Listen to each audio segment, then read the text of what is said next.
Jesus promises and gives real peace and rest. Jesus wants people to enjoy peace. And remember that Jesus is God's voice. The Bible says, in Him, the fullness of the deity lived in bodily form. That Jesus is the perfect image of the Father. That's why all religious ideas and doctrines and teachings, practices should be filtered through the teachings of Jesus. And He says in John 14:27, I give you peace. The kind of peace that only I can give. It isn't the peace that this world can give, so don't be worried or afraid. And when you say world, it doesn't only mean the ungodly world, but it also means the religious world, the system that prevails. At sabi ng Panginoon, ako lang makapagbigay sa inyo ng kapayapaan, wala nang iba. Hindi kayang ibigay sa inyo ng lahat ng alam niyong sistema ang kapayapaan. Kaya no wonder, marami mga tao, very religious na, hindi pa rin tahimik ang loob. In fact, mas nagiging religyoso nga, mas gumugulo yung isip kumisan, at mas hahati ang loob. Kasi, hindi kay Jesus kumukuha ng turo, at hindi kay Jesus kumukuha ng mga kautusan. Matthew 11:28-30. If you are tired from carrying heavy burdens, come to me and I'll give you rest. Sabi ni Jesus. Take the yoke I give you, put it on your shoulders and learn from me. For I am gentle and humble, and you will find rest. This yoke is easy to bear, and this burden is light. Sasabihin na iba, ang hirap naman maging maka-Diyos, ang hirap naman na maging Kristiyano. Pagkahirap na hirap ka, hindi yan galing kay Jesus. Kasi sabi ni Jesus, madali, magaan ang galing sa Kanya. Pwedeng gawin, doable. Sabi niya, kaya ako napapagod na kayo doon sa mga religiosity na nakakapagpahirap ng loob, nakakapagpahati ng loob, nakakapagdusa, sa akin na kayo pumunta. Kasi sa akin lang kayo makakakita ng spirituality na nagbibigay ng kapayapaan at katahimikan. Most pain comes from rejecting of self. And many religious teachings demonize the self. Ang daming katuruan, minamasama ang katawan, minamasama ang buhay na ito, minamasama ang mundo, lahat masama. Ang mabuti lang ina sa kabilang buhay. Anong gagawin mo? Nandito ka, may katawan ka, ito ang mundo mo. You will live in denial, you will live in hypocrisy and pretense. If religious teaching always teaches you to reject yourself and others, that you're always bad, that you're always kulang, lagi kang masama, paano ka matatahimik noon? Peace is in knowing, accepting, and living with and being happy with the God-given, natural, personal realities. Pag kinilala mo ang iyong sarili, inalam mo, tinanggap mo, at pinagdiwang mo na likha ka ng Diyos, na ang lahat ng likas sa iyo ay sa Diyos ang galing, hindi kay Satanas, dahil hindi naman si Satanas ang nag-create sa iyo, doon ka lang matatahimik. Kasi pinapalaki tayo ng religion na lahat na lang ng ginagawa mo, iniisip mo galing kay Satan. Therefore, satanic ka, kaya lahat nakikita mo si Satanas sa isang tasang kape, sa paggalaw ng kortina, sa paghihip ng hangin, lagi na lang si Satanas. Kaya lagi kang takot. Lahat na lang ng iniisip mo, mali. Kaya marami mga tao, hinahampas ang sarili, lumuluhod sa asin, hinihiwa, nilalaslas ang laman, nagsusuot ng mga masisikip na belt sa kanilang hita, na may mga pantusok na mga bakal para huwag silang magkaroon ng mga physical desires, para huwag silang magkaroon ng appetite, para masamain nila ang lahat ng bagay na may kinalaman sa katawan. Diyos nga ang lumikha sa atin. Even a lot of the so-called Christian religious teachings, especially in the first 3 centuries, were very much influenced by the Greeks, who demonized the body and glorified only the spiritual world. And that informed a lot of theology, even of those Christians in the first 3 centuries. Masama ba ang katawan? Masama ba ang tao? Talaga bang ako'y dapat i-condemn? Psalm 139:14-16. I praise you because of the wonderful way you created me. Everything you do is marvelous. Of this I have no doubt. Nothing about me is hidden from you. I was secretly woven together deep in the earth below. But with your own eyes, O God, you saw my body being formed. This sums it all up. Aming Diyos, aming Ama, kayo ang lumikha sa akin. At wala kayong ginagawang pangit. Kaya, maganda ako. Maganda ang aking pagkatao, yung aking pagiging unique, pagiging iba sa karaniwan, yung pagiging ako ay ako. Wala namang lingid sa inyo kasi nung binubuo ako, kayo bumubuo sa akin. Therefore, I am wonderful. I am wonderfully made. Not to be proud, but not over-limited on self. The most religious teaching is reject yourself. You are bad, you are evil, you are bad, you are evil. Hampasin mo ang sarili mo, tikisin mo, makipagyera ka sa sarili mo, itatwa mo lahat ang nararamdaman mo at iniisip mo dahil masama lahat yan. So ang mangyayari talaga, grabing stress, grabing rejection, grabing anxiety, and even depression. Kaya marami, habang lalong nagiging relihiyoso, mas sumasama ang ugali, mas lumulungkot, mas conflict, mas natatakot. Eh, ang sabi ni Lord, do not fear. Have peace. Kabaligtaran. Kaya dapat natin talagang suriin. Tayo ba ay nakasubscribe kay Jesus o kung kani-kanino, kaya tayo magulo? Peace is not in demonizing, rejecting and denying your and other people's personal realities. God created you. Romans 7:15, 18 to 19. Sabi ni Paul mismo, in fact, I don't understand why I act the way I do. I don't do what I know is right. I do the things I hate. I know that my selfish desires won't let me do anything that is good. Even when I want to do right, I cannot. Instead of doing what I know is right, I do wrong. Here is Paul, master of self-rejection, self-judgment. And no wonder that kind of rejection and judgment would also inform relationships with other people, that you would also reject other people and you would also label other people as always wrong. But the point is, ano kaya ang wrong sa palagay ni Paul sa ginagawa niya? Yung bang wrong sa palagay niya ay wrong talaga sa tingin ng Diyos? O yung kanyang pananaw sa lahat ay informed din ng mga prevalent religious beliefs around him. Kasi wala na kahit isang tama, puro mali. Eh, Diyos nga ang lumikha sa atin. Maraming religious teachings, even in scripture, coming from various authors, various prophets, various disciples, have to be filtered also through the teachings of Jesus. Because Jesus is the only perfect teacher. He is the only true and perfect image of the Father. Sila Pedro may mga maling sinabi, ikinirek yan ni Lord. Yung mga prophets, sinasabihan ng Diyos, ang mga tinuturo na hindi sa akin ay you're inventing doctrines made by men. So hindi ko naman sinabi ng prophet, sinabi ng teacher, mga human beings, hindi lahat yun. Ang tinitake na sa 100% inamin. Dapat filter through the teachings of Jesus.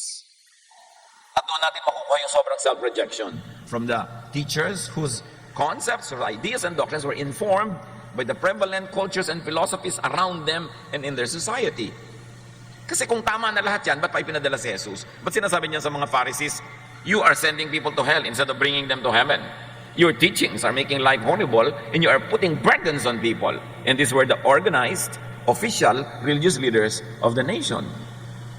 Kaya kailangan tayo manuri, mga kapatid. Kasi you will know them by their fruits. Ano ba ang fruit sa atin ng ating pananalig? Peace ba? Rest? Love? O kabaligtaran? And in many occasions, Paul demonizes his human nature, which he could not overcome, according to him anyway, no matter how hard he tries. And if you are in this kind of mode of thinking, you will be miserable. You will never have peace. The result of this religiosity is agony. Sobrang pagdurusa. That's why all throughout the history of the Christian church, many people were trying to solve this issue of self-rejection by always punishing the body. Excessive non-stop fasting, excessive denial of all the appetites that God, the creator of the body, placed there for us to survive and to procreate. Excessive rejection of anything that is nice and enjoyable and pleasurable as if it's coming from the devil. Solomon comes into the picture, a fresh wind in the entire New Testament period, Old Testament rather, and he says, why don't you enjoy life? Eat, drink, be happy. This is God's gift to you. And did you know that Ecclesiastes almost did not make it to the official canon of the Jewish Bible? Because many conservative Jews did not want the teachings of Solomon. And Solomon says, God's gift for you is to enjoy your life, have a good time with your wife, and if you must die, then die. But enjoy life before you die. That was what Solomon was saying. He was the closest in the Old Testament, among the many teachers there, to the teachings of Jesus. Romans 15:7. Honor God by accepting each other as Christ has accepted you. High religion is to accept each other as God, through Christ, accepts you. It means accepting yourself and accepting others. Of course, you accept yourself first before you could accept others because you cannot give what you do not have. This is the direct opposite of what usual religion teaches, which is to reject others. Do not accept them, judge them, punish them because they are sinful. Lots of religious teachings demonize judge, reject, punish, and problematize human nature. As if human beings are problems. Contradicting natural human character as created by God. And many people in their religiosity always pit the spirit against the flesh. Para bang magkalaban ng espiritu at katawan, ipinagsama nga yan ng Diyos para magkasama. The spirit is created to be with the body, and when the spirit and the body are joined together, you have a living human being. When the spirit departs, the body dies, there is no more human life. So yun lamang formula na pinagsasama yung espiritu at katawan, ideya yun ng Diyos. Pagkatapos ang laging ginagawa ng religion, pinagkakagalit ang spirit at ang body. Kaya hindi magkasundo forever. At sabi naman ni Jeremiah 13:23, sa laging gustong baguhin ang kanilang nature, can people change the color of their skin? Or can a leopard remove its spots? Of course, the answer is no. You cannot change if you were born that way. Created that way.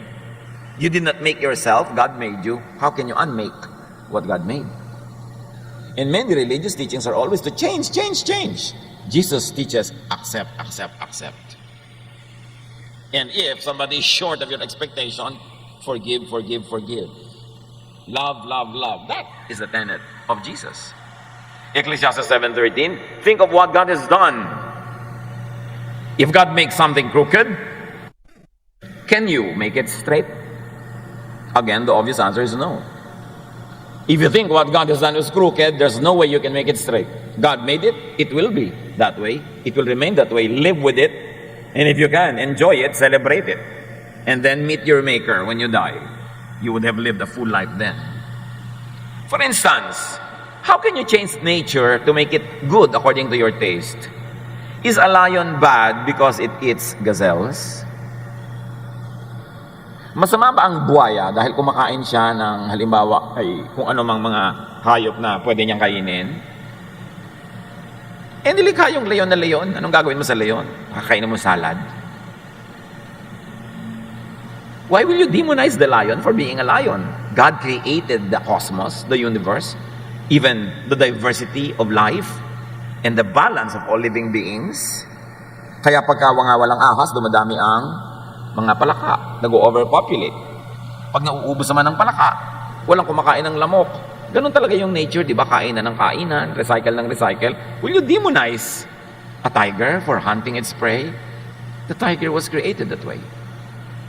Now, will you demonize yourself for the many natural bodily processes that you go through as a living being? Which is what many religious concepts do. That's why people are always divided inside. Lots of religious teachings problematize human nature, insisting that human nature should and could be changed through religious practice.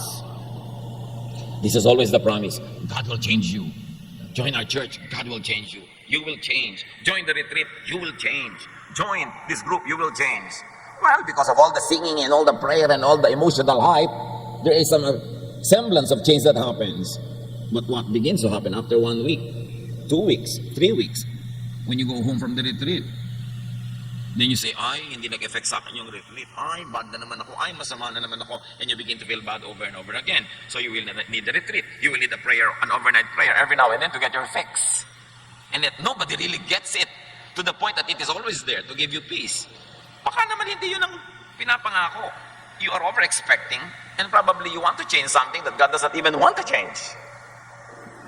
Kaya dapat reviewin natin para hindi tayo laging hirap na hirap, guilty, kulang na kulang, at judge ang kapwa.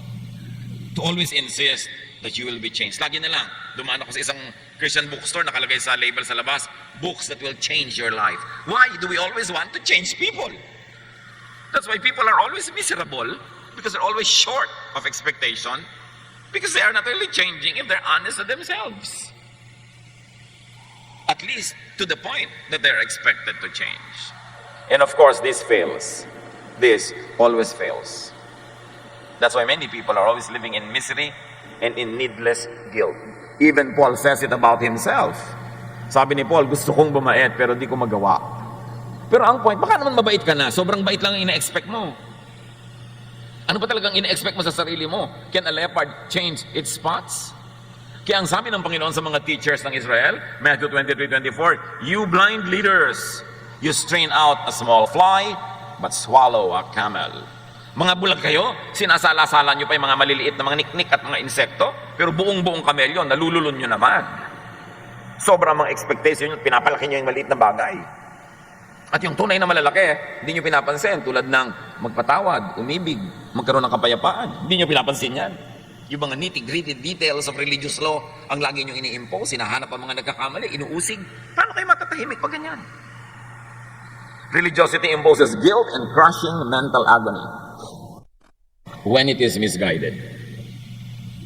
Psalm 32, 3-4. "Before I confessed my sins, my bones felt limp, and I groaned all day long. Night and day your hand weighed heavily on me, and my strength was gone as in the summer heat." O sino na naman ang pinagbibintangan nitong psalmist na nagpapahirap sa kanya? Diyos na naman, pinapahirapan niyo ako, ang lupit-lupit niyo. Nung hindi pa ako nagtatapat ng kasalanan ko, parang dinadaganan ako ng mundo. Pero nung nagtapat ako, gumaan ang aking pakiramdam. Ganun ba lang talaga yun? O condition yung tao na pag nagtapat siya, gagaan na, kaya gumagaan. Tapos condition siya na pag ginawa niya to, masama siya, kaya sumasama ang nararamdaman niya. Pag kinumbinsi mo yung leon na masamang kumain ng usa, tuwing kakain siya ng usa, ang sama ng pakiramdam niya. Pero hindi naman niya mapigilang kumain ng usa kasi yun talaga ang pagkain niya. So laging may conflict siya sa sarili. Sasabihin mo pa sa leon, "Hoy, huwag kang kumain yan, dapat vegetarian ka." But the lion was made that way, born that way. Even relief after confession is a religious construct. It could also be a product of mental conditioning. The thing is to be very, very studious to say which of this, when filtered through the teachings of Jesus, should be universally and can be universally applied. Which should be considered as a cultural, a geographical, a historical quirk that belong to one period in time but does not universally belong to all people at all time in all places. Kailangan marunong ka mag-contextualize. Magkaalaman ng Bible kung hindi mo oppress ko. John 5:45, Jesus says, "Don't think that I will be the one to accuse you to the Father. You have put your hope in Moses, yet he is the very one who will accuse you." Jesus is very clear about the law. He says, "My only law is love. So I will never accuse you before the Father." But mahilig kayo sa religion, mahilig kayo sa law of Moses. So yung law of Moses ay na mag-accuse sa inyo.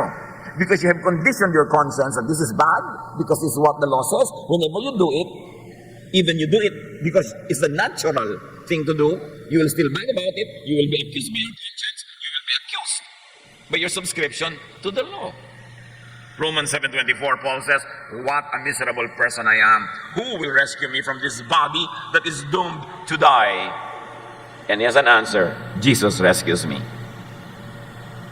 Not only because this body is evil, Jesus will also rescue me from a misconception about the body, about life, about God's creation. Because the body is always demonized, and the usual religious belief, even Greek philosophy, encouraged that kind of demonization of anything that was physical, pleasurable, or transient. But human nature is God designed and God given. You were created by God. And God is not a God of sameness. God is God of variety. Kaya iba-iba tayo. Hindi ko mo iba siya, mali na siya. Hindi ko mo iba siya, demonic na siya. Iba-iba. Pati nga yung mga eunuch, those males who are underdeveloped in their sexuality because of many reasons, ang sabi ni Jesus, Matthew 19:12, "For some are eunuchs because they were born that way." Jesus saying that, they were born that way. Anong gagawin mo dyan? Born that way yan. Others have been made that way by men, and others have renounced marriage or have chosen to live like eunuchs because of the kingdom of heaven. The one who can accept this should accept it. Sabi ni Lord, ganyan talaga. Ganyan na yan. Sinilang yan ganyan. Hindi mo yan may iba. Meron naman naging ganyan by conditioning. So meron, ano daw ba? Nature or nurture? Both. Merong nature, merong nurture, at meron willful decision. Yun ang kinakalagyan natin sa buhay ngayon eh. Either ganyan ka kasi sinilang kang ganyan, o na-create kang ganyan ng iyong environment. So whatever is created can be recreated. Whatever is made can be unmade. Tapos meron naman daw, choice na kasi yan. So, hindi siya born that way, hindi siya ginawang ganyan na environment, pinili niyang ganyan. So, sa anumang alarangan ng ating buhay, may mga ganun. Meron talagang born that way, yung sobrang relax, nagkakasunog na, relax pa. Yung wala nang pang-enroll ang anak bukas, tahimik pa ang buhay niya. Yung asawa niya, worried na, kasi born that way din, born warrior. Meron naman na born relaxed. Yung kahit, ganun ang pagkatao, kahit nga sa psychology, may mga classification of people, ganun talaga. Phlegmatic, sanguine, etc., etc. Iba-iba ang response. Kaya nga pag may nagtatanong sa akin, Tito, paano ko ba pipiliin yung papakasalan ko? Hanapin mo yung mga inborn nature niya. At kung gusto mo yon, pakasalan mo. Kung ayaw mo nun, huwag mong pakasalan kasi hindi yan magbabago. Can a leopard change its spots? No. Bakit po yung napangasawa ko ang tamad-tamad? Nung binata pa yun, masipag. Hindi po. Nature. Pasensya ka. Hindi mo na yung mapapalitan. Walang nababago ang pag-ibig. Kala mo lang yung guni-guni mo lang. Ganda lang. Nabago mo ang kapwa mo. Kaya dapat tinito mo, ano ba yung nature niya? Pag yung nature niya, gusto ko, forever, magugustuhan ko siya kasi hanggang mamatay na siya, yun na siya. May nature siya. May na mabago, may na-improve, pero only up to a point. You cannot make structural changes, especially mga inborn traits. Mga anak na mga magulang na gustong baguhin yung anak para mag-swak sa kanilang kagustuhan. Hindi mangyayari yun. Ang trabaho ng mga magulang, to accept your own children, not to reject them. Kung kayo magulang, i-reject nyo anak nyo, sino pa mag-accept yan? Mali kasi mga pananaw natin tungkol sa ating mga pagkatao. Psalm 89:11, the heavens and the earth belong to you, and so does the world with all its people, because you created them. Ang lahat ng tao, nilikha ng Diyos. Tapos, papapaniwalaan tayo na may paborito, may itinatangi. Mahal ng Diyos ang lahat ng tao, nilikha niya ang lahat ng tao. Kaya nung sinolo ng Israel ang Diyos, ang sabi ni Jesus, you will be my witnesses in Jerusalem, in Judea, in Samaria, ends of the earth. Ibig sabihin, ibalik niyo ang Diyos sa lahat ng tao, sa buong sangsinukob, kasi ang Diyos ay para sa lahat. Kasi ang tagal-tagal na sinolo ng Israel, parang sila lang ang anak ng Diyos. Kaya ang utos ni Jesus, you will be my witnesses. Okay, in Jerusalem, in Judea, in Samaria, and to the ends of the earth. At ang utos, you will be my witnesses, not you will be my soldiers. Hindi ibig sabihin, you will forcibly convert people na ginawa ng Christianity. Na hanggang ngayon, ang dami pang religious wars. Hindi naman kasi si Jesus sinusunod kahit ng maraming Christians. So what do you do? How can we have peace? Identify religion imposed but unnatural and impossible expectations, impositions on and demonization, rejection and denial of human nature, and submit them to the truth of Jesus. It's a mouthful. Ibig sabihin lang, suriin mo kung ano yung mga katangian mo at katangian ng iba na gustong-gusto mong baguhin, pero hindi naman pala talaga dapat at kailangan baguhin kasi nilikha siya ng Diyos na ganon. At anuman yung mga kaugalian, asal natin, padaanin nyo sa salaan ni Kristo, examine it through the love, the prism, the sieve, the salaan of Jesus, at lahat ng lalampas, pwede nyo ipamuhay. Be selective in subscription to religious teachings. That's why Jesus was sent to fine-tune spirituality. Use the Jesus filter. Romans 7:7. If it had not been for the law, I would not have known what sin is really like.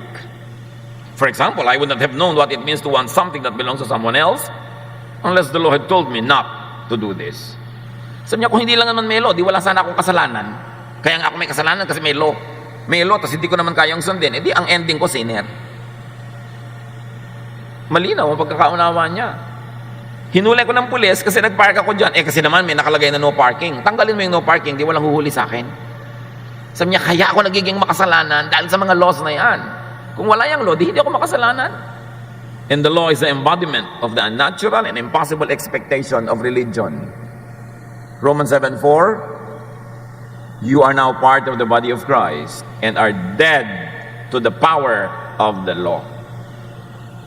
Bakit dead ang example? Because when you are dead, the law has no power over you anymore. Pag may utang ka, hindi ka na masisingil kasi patay ka na. Gusto mong makalaya sa asawa mo, di mamatay ka dahil hanggang kamatayan lamang ng kasal. Diba? Pagkapatay ka na, hindi ka na under the law.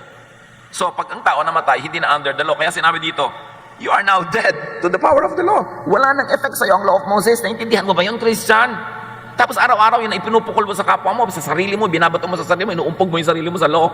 Sabi niya, you are not now part of the body of Christ. You are dead to the law. Romans 7:6, but the law no longer rules over us. We are like dead people, and it cannot have any power over us. Now, we can serve God in a new way by obeying His Spirit and not in the old way by obeying the written law. May mas lilinaw pa kaya doon? Sabi, hindi na tayo sakop ng nakasulat na batas na yan. Bakit laging yan ang reference? Bakit laging yan ang pinaghihirapan at laging pampahirap sa kapwa? Yung law na nabagong ibinigay ni Jesus ang umiiral, and it's only one law, the law of love. Love God, love others as you love yourself. So, yeah, that is the whole law. Actually, that has always been the whole law, but they missed it. Sinuplayan nila ang dami-daming mga detalye, anong gagawin mo sa buhok mo, anong kakainin mo, anong hindi mo kakainin, sinong pwede mo pakasalan. So, ganoon, hindi na kayo nasa ilalim ng mga ganyan. Bakit patuloy kayo nang bumabalik-balik? Isaiah 45:9, you have no right to argue with your Creator when it comes to your human nature. You are merely a clay pot, shaped by a potter. The clay doesn't ask, why did you make me this way? Where are the handles? So, palayok ka lang. Ang Diyos ang gumagawa ng palayok. Kung paano ka ginawa, enjoy it, love it, celebrate it. At huwag kang makialam, so, bakit ako ganito, ba't hindi ako ganon? Ganyan ka kasi Diyos ang nagpasya na ganyan ka. Therefore, hindi ka mali. Kung minsan may mga nagagawa kang mali-mali, but your basic character, your basic personality is not wrong because God created you. So free yourself from tiring, oppressive, crushing, and suffocating, needless guilt for being human. Hindi dapat nakaka-guilty maging human. Kasi tayo ay nilikha ng Diyos na maging human. Do not deny all human feelings, human emotions, human desires. Just don't steal or kill to follow your desire. Because your right ends when it infringes upon the rights of others. But you have all the right to be yourself, so long as you don't steal and kill and you don't infringe upon the rights of other people. Free yourself from destructive impositions of religiosity by the loving way, truth, and life of Jesus. John 6:20, but he said, I am Jesus, don't be afraid. It can be applied in nearly every situation in life. Sasabihin ng Panginoon, I am Jesus, I am the Son of God, I am your Savior, I am your friend. Don't be afraid. Don't be afraid to be who you are. Don't be afraid to be less than perfect. I know you are less than perfect. That's why my perfection covers you. Don't be afraid that you commit an error, that you fall. I know that. That's why I died for you. Don't be afraid that you will be made punished for your sins because I already took all the punishment. Don't be afraid. I am Jesus. I am your friend. I am on your side. Kakampi mo ako. John 14:27, peace is what I leave with you. It is my own peace that I give you. I do not give it as the world does. Do not be worried and upset. Do not be afraid. Tapos mga Christian, laging afraid sa end of the world. Afraid sa ganito, afraid sa ganon. Magbo-blue moon lang, naglilinya-linya yung mga planeta, natatakot. Magkakaroon lang ng eclipse, natatakot. Paulit-ulit. You know, the most often repeated teaching of Jesus is this, do not fear. So if you're always afraid, it means you are not following Jesus. Maybe you are following Moses.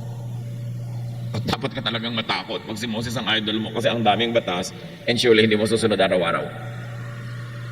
John 8:31-36, Jesus told the people who had faith in Him, if you keep on obeying what I have said, you truly are my disciples. You will know the truth, and the truth will set you free. Jesus is the truth. Jesus sets free. They answered, we are Abraham's children. We have never been anyone's slaves. How can you say we will be set free? Jesus replied, I tell you for certain that anyone who sins is a slave of sin. And slaves don't stay in the family forever, though the son will always remain with the family. If the son gives you freedom, you are free. What is the idea? If you subscribe to the law, you will always be short. You will always sin, and you will be punished for your sin because you are subscribing to that economy. But if you subscribe to me, if my law of love will rule your life, you are free from the laws that make you a sinner because I have removed all the laws and give you only one law, love. That love, first I apply to you, then I empower you to apply to others, and I expect you to apply to others. So be free from the concept and the oppression of the concept of sin. Marami mga Christian, laging sin ang laman ng utak, binayaran na nga ng Panginoon eh. Meron pa mga t-shirt nakalagay, God saw what you did. Nakaka-stress yun ha, God saw what you did.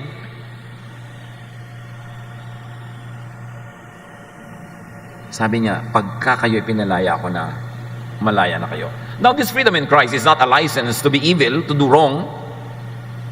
It empowers us to do right, to be who we are, and to stop rejecting ourselves and other people. But it's not a license. It's not a blank check for us to do anything crazy or evil. Alam natin yon, and anyone who experiences God's love will never abuse that kind of love. Kasi nga, love yung mag-rule sa buhay mo. Sabi niyo ba, paano po pag sinabi natin yan that we are free from the law, baka magwala lahat? No, because we subscribe to a higher law, the law of love.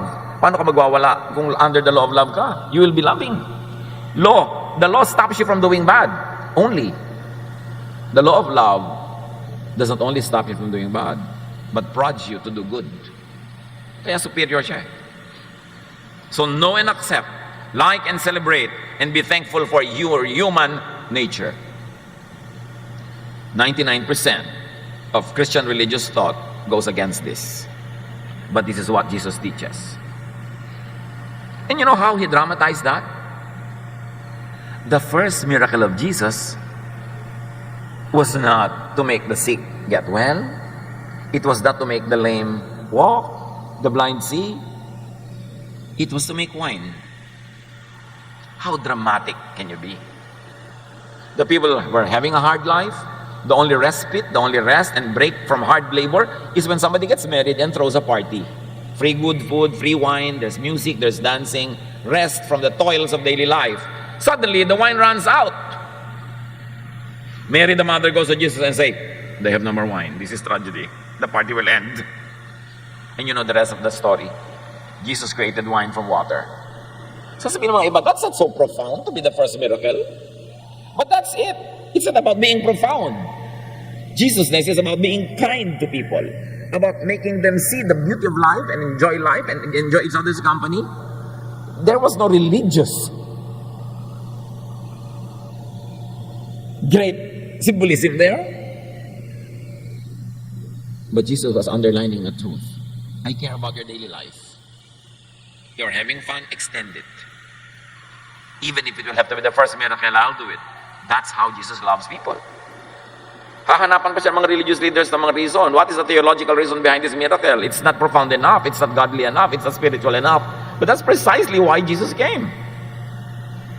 To bring the kingdom of God to daily life. To where it matters. To where people are hurting. To where people are in pain and suffering. To give them rest. To give them peace. Kaya huwag na natin laging masamain yung nararamdaman natin. Laging minamasama, lagi tayong guilty. May dumaan lang, nagandahan ka, guilty ka na. Talagang God ang nag-create ng ganong klase mga attraction. Huwag mo lang dakmain. Pero hindi nakaka-guilty, na-attract ka kasi buhay ka eh. Psalm 8:5, you made us a little lower than yourself, and you have crowned us with glory and honor. Ganon daw nilikha ng Diyos ang tao. Psalm 100, verse 3, you know the Lord is good. He created us, and we belong to Him. We are His people, the sheep of His pasture. So mga kapatid, magkalinawangan tayo bago kayo mag-graduate. Be human, which means you are spirit and body while on earth, while in the body, and be just and only a spirit when in eternity. Habang nandito kayo sa lupa, tao kayo, ang ibig sabihin ng tao, magkasama ang espiritu at katawan, do not demonize the body. Harmonize. Do not put your body and spirit at war. Harmonize them. So be human. Meaning, yes, you are a spirit, but you're also a body. At pag nalang nadedo ka na, doon ka na lang maging full spirit. Pero ngayon, buhay ka pa, may body ka pa. Don't deny that. Ecclesiastes 12:7, so our bodies return to the earth, and the life-giving breath returns to God when you die. But you are not dead yet. You are still a combination of body and spirit. Do not demonize the body. Matthew 22:30, when God raises people to life, they will be like the angels in heaven. So doon ka palang magiging tulad ng anghel. Sabi ni Jesus, when you die, you will be like the angels. But heaven can wait. Hindi ka pa anghel. Huwag kang magpaka-anghel. Magpakatao ka lang. That is good enough. Masama bang maging tao? Nilikha ka nga ng Diyos na tao. So be human and let and allow others to be human too. Accept, enjoy, and celebrate even their humanity. Matthew 7, 1-2. Don't condemn others, and God won't condemn you. God will be as hard on you as you are on others. He will treat you exactly as you treat them. So gusto mo maging maluwag ang Diyos sa'yo, maging maluwag ka rin sa iba. And this is not about official duties, ha? Siyempre sa official duty, kailangan mahigpit ka kasi may mga policies ang kumpanya, empleyado kayo to implement it. This is about your personal life. Personally. Not na pulis ka, maluwag ka, hindi ka na manghuhuli ng gumagawa ng mali. No, iba yung profession. Sa personal life ito. Be nice, be good. The way you want God to be nice to you. Romans 14:1 and 13. Sa church daw, welcome all the Lord's followers, even those whose faith is weak. Don't criticize them for having beliefs that are different from yours. We must stop judging others. We must also make up our minds not to upset anyone's faith. Kita niyo utos? Yung ba ginagawa ng mga Kristiyano, baliktad. Sabi, tanggapin nyo, mahalin nyo ang isa't isa kahit magkakaiba kayo ng mga point of view, iba kayo ng mga paniniwala. Diyos ang bahala sa inyo. Huwag kayong maghusga sa isa't isa. Tumigil kayo ng panghuhusga sa isa't isa kahit hindi kayo sang-ayon sa kanilang paniniwala. At huwag nyong guluhin ang kanilang paniniwala. Alam nyo what is a very unkind thing to do? Is to upset somebody who is already set on his or her faith. Tahimik na siya, payapa na siya, guguluhin nyo pa. Alam mo ba na masamang magpatato ng kilay? May tattoo yung tao. Araw-gabi na nanaginip siya na tinutusok-tusok siya ng tinidor ni Satanas kasi yung kilay niya, tattoo. Sabi niya, don't upset people's faith. Managot siya sa Diyos sa kilay niya. Kung talaga nagagalit ka ang Diyos sa kilay na yan. Sa palagay niyo, God who rules heaven and earth is really concerned about your kilay. Kung ano kinain mo, ganito mo. Ang dami nating inimbentong mga mito tungkol sa Diyos. Ginawa natin siyang katatakutan. Ginawa natin siyang horror. At ginagawa natin siyang panakot tulad ng God saw what you did. Kaya tuloy na wala yung saya, yung ganda ng pananalig. Matthew 7:12, treat others as you want them to treat you. This is what the law and the prophets are all about. God wants us to enjoy our religiosity, our spirituality, but we have a homework to do. We must examine and filter all religious teachings that are in our mind. Filter them through Jesus. Only that which passes through Jesus can give you peace and joy and rest. That which comes from Moses and his likes will only make you needlessly guilty, will turn you into judges of others, and will make your life miserable. Don't condemn others as sinners per your religious standards. Such standards, in all their variants, will be applied on you. Madalas, twisted religiosity ang nagpapahirap sa buhay. Kaya may mga taong dati, ang ganda ng karakter na naging religious, naging mahirap kasama, kasundo, masungit, pintasera. Ang dami nagiging negative effect. Kaya alam mo, ay, hindi Jesus yan. Iba yung nag-ahari sa buhay. Now, don't expect impossible holiness from others and from yourself. God remembers that we are dust. Isn't it nice? The Bible says, and God remembers that we are dust. Alam niya, yes, may spirit tayo, pero yes, meron din tayong flesh. And God remembers that and factors that in dealing with us. Make your religious belief a blessing, not a curse. Make your spirituality an aid to empower you to enjoy life and be enjoyed by others, not to be a miserable companion because you are like a Pharisee. And this is really what peace, joy, and happiness is all about, despite religion. Because of God's love through Jesus. This really is freedom in Jesus. Be free, people of God. Review your prisons, your chains, because they might be needless. The love of God sets us free, not to become licentious, not to become evil, but to be the best persons we can be as God created us. You begin with accepting yourself, your humanness, your humanity, and even your human frailties. God remembers that you are dust. Stop rejecting yourself. Stop rejecting others. Bask in the love of God and let that love overflow in your life so that others around you will also experience God through you. Mabuhay ang Panginoon. Enjoy Jesus.